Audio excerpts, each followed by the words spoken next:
Important term है काफी। जैसे हमने सीखा था एक्सपेंडिचर, एक्सपेंडिचर दो टाइप का हो सकता है, कैपिटल एक्सपेंडिचर और रेवेन्यू एक्सपेंडिचर। ऐसे ही रिसीट्स दो टाइप की हो सकती हैं, कैपिटल रिसीट्स और रेवेन्यू रिसीट्स। कह रहा मतलब, कह रहा जरूरी थोड़ी ना है कि आप जो भी पैसे रिसीव करोगे वो सब कमा ही रहे हो। आपने मुझे ट्यूशन फीस दी तो क्या वो मेरी इनकम है या लायबिलिटी? जो पैसे मैं रिसीव कर रहा हूँ या तो मेरी इनकम होगी या लायबिलिटी। तो मेरे को जो ट्यूशन फीस मैंने काम करके अर्न करी वो इनकम है या लायबिलिटी? इनकम है वो। जो एडवांस में रिसीव कर ली, यस कुछ पोर्शन लायबिलिटी बन गई है, बट मैं कह रहा हूँ मान लो काम हो चुका है तो जो मैंने ट्यूशन फीस रिसीव करी वो मेरे लिए इनकम है, रेवेन्यू का पार्ट माना जाएगा। बट अगर मैंने बैंक से लोन बोरो करा, पैसे तो वो भी आए मेरे पास, मेरा बैंक बैलेंस तो उससे भी बढ़ा, बट क्या वो मैंने कमाए हैं? No. तो सेग्रीगेट करना, जैसे एक्सपेंडिचर में सेग्रीगेट करना आना चाहिए कि जो आपने खर्चा करा है वो एक कैपिटल एक्सपेंडिचर है या रेवेन्यू एक्सपेंडिचर। ऐसे आपको रिसीट्स में भी सेग्रीगेट करना आना चाहिए कि वो कैपिटल रिसीट है या revenue receipt. Revenue receipts, amount received from sale of goods और सर्विसेज और बोथ। तो मतलब जो सामान बेच के पैसे आए वो रेवेन्यू रिसीट है, जो सर्विस रेंडर करके पैसे आए वो रेवेन्यू रिसीट है। It is the amount received in the normal course of business और rendering of services from use of business resources. वो पैसे जो आपने कुछ फैक्टर सर्विस रेंडर करके कमाए। मैंने आपको अपनी प्रॉपर्टी रेंट पे दी तो रेंट रिसीव करा, मैंने बैंक में एफडी कराई उस पर इंटरेस्ट रिसीव करा, पढ़ा रहा हूँ प्रोफेशनल सर्विसेज दे रहा हूँ वो रिसीव करी, जो भी फीस, तो वो भी एक रेवेन्यू रिसीट है। Amount received by rendering services और बाय सेलिंग गुड्स। कोई डाउट? एग्जाम्पल बता चुका हूँ। Capital receipts, capital receipts amount received from sources that are not of revenue nature. Capital receipts are the receipts which are not of revenue nature. For example, owner ने business में पैसे introduce करे, तो business के point of view से हो रही है ना अकाउंटिंग, तो बिजनेस ने तो वो पैसे रिसीव करे, क्या वो उसकी इनकम है? No, it is an internal liability, it is an internal liability. तो capital receipts, receipts which are not of revenue nature. Revenue nature की क्या है? जो काम करके आपने कमाए। They may be bank loans. अब इंपॉर्टेंट है, जैसे कि फॉर एग्जांपल मैंने फर्नीचर खरीदा, इंपॉर्टेंट पॉइंट है, फर्नीचर खरीदा बिजनेस के लिए, एसेट है या एक्सपेंस है? बिजनेस मतलब मैं फर्नीचर डीलर नहीं हूं, अपने ओन यूज के लिए फर्नीचर खरीदा, कोचिंग सेंटर के लिए बिजनेस फर्नीचर खरीदा, एसेट है या एक्सपेंस? करेक्ट, एसेट है, लॉन्ग टर्म बेनिफिट देगा मुझे, मेरा एसेट है। अब 5 साल के बाद मैंने वो एसेट बेच दिया, 5 साल के बाद मैंने वो फर्नीचर बेच दिया, तो रेवेन्यू रिसीट होगी कि नहीं? होगी कि नहीं होगी? 5 साल के बाद मैंने फर्नीचर बेच दिया, तो रेवेन्यू रिसीट या capital receipt? Revenue receipt. Definition, money received by sale of goods और सर्विसेज। क्लियर? फर्नीचर बेचा जो मैंने बिजनेस के लिए लिया था, 5 साल के बाद पुराना हो गया ना, खराब हो गया, नया लेंगे। आपने कहा रेवेन्यू, रेवेन्यू क्या बोल रहे हो? आंसर दे रहे हो या पास कर रहे हो?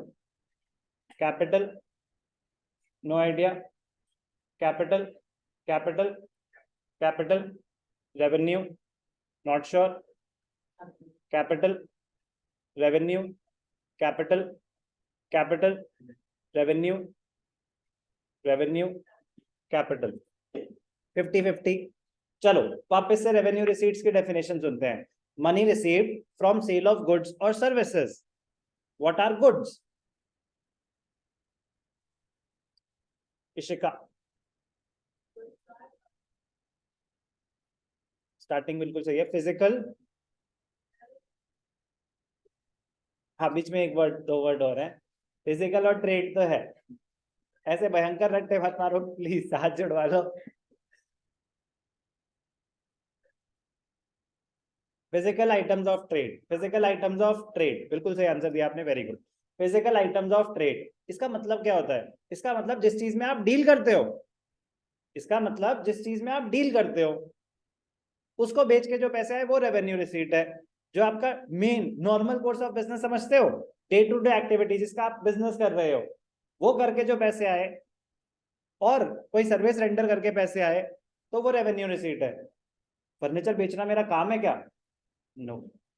तो एसेट्स बेच के अगर कोई पैसे आए, एसेट्स, नॉन करेंट एसेट्स, तो for example receipts from sale of fixed assets, ये कैपिटल रिसीट के एग्जांपल्स हैं। Receipts from sale of fixed assets such as machinery, building, furniture, investments. But sir अगर मैं मशीनरी का डीलर हूं तो बेटा फिर वो आपके गुड्स होंगे ना, तो वो आपका नॉर्मल कोर्स ऑफ बिजनेस हो गया, तो वो आपके फिक्स एसेट्स ही नहीं है। तो गुड्स कुछ भी हो सकते हैं, लेकिन अगर फिक्स्ड एसेट है उसको बेच के अगर कुछ पैसा आ रहा है तो वो रेवेन्यू रिसीट नहीं है, कैपिटल रिसीट है। देयर दे इधर increase the liabilities, capital receipt जब पैसा आया तो कैपिटल रिसीट, दे इधर पैसा आने की वजह से या तो लायबिलिटी क्रिएट हो गई या कोई एसेट रिड्यूस हो गया, वो होती है कैपिटल रिसीट। मैंने बैंक से लोन बोरो करा, कैपिटल रिसीट या रेवेन्यू रिसीट? Capital receipt. तो they lead to creation of a liability. मैंने अपनी ऑफिस का पुराना फर्नीचर बेच दिया, कैपिटल रिसीट या रेवेन्यू रिसीट? तो कैपिटल रिसीट में lead to creation of a liability और रिडक्शन इन एन एसेट। ऐसे ही कैपिटल एक्सपेंडिचर की जो एग्जैक्ट डेफिनेशन होती है वो होता है either leads to creation of an asset और रिडक्शन ऑफ अ लायबिलिटी। तो अभी आपको बस ब्रीफ दे रहे हैं, वो कोई नहीं। They are shown in the balance sheet. तो कैपिटल रिसीट्स बैलेंस शीट में आएंगी, अगर बेच रहे हो तो एसेट रिडक्शन के फॉर्म में आएंगी, अगर लोन बोरो किया है तो लायबिलिटी क्रिएशन के फॉर्म में आएंगे। इंपॉर्टेंट है, थ्योरेटिकली पता होना चाहिए difference between capital receipt, revenue receipt. जो ऊपर पढ़ चुके हैं वही उसी की रेपिटेशन है। It is the amount realized from sale of fixed assets or loans taken. It is the amount realized from sale of goods or services. It is shown in the balance sheet. It is shown in the trading or profit. तो revenue items, revenue receipt हो या revenue expenditure हो, वो income statements में आते हैं, मतलब trading और profit and loss account में आते हैं। Capital receipts are normally of non-recurring nature. रोज थोड़ी ना लोन लूंगा, रोज थोड़ी ना अपना पुराना एसेट बेचूंगा, तो नॉन रेकरिंग मतलब रोज की ट्रांजैक्शंस नहीं होती। Revenue receipts recurring in nature. Capital receipts are the receipts which are not received in the normal course of business. Similar item कि routine item नहीं है, और revenue receipts routine item है। Capital receipts are normally not available for payment as profit to the owner. मतलब जो capital receipt से आया है वो पैसा इनकम नहीं है, वो बिजनेस चलाने में यूज होता है। मैंने बैंक से लोन बोरो किया, वो इनकम थोड़ी ना जो मैं बांट दूं लोगों में, प्रॉफिट है कि जो ओनर को दे दो, वो प्रॉफिट है क्या? तो वो बोल रहा है कि वो पार्ट ऑफ प्रॉफिट नहीं होता। रेवेन्यू जो आपने जनरेट करा है वो आपका पार्ट ऑफ प्रॉफिट है, अपने खर्चे मीट करो, बाकी प्रॉफिट ओनर को दे दो। ओके, तो थियोरेटिकली डिफरेंस पता होना चाहिए, मीनिंग पता होना चाहिए रिसीट्स का।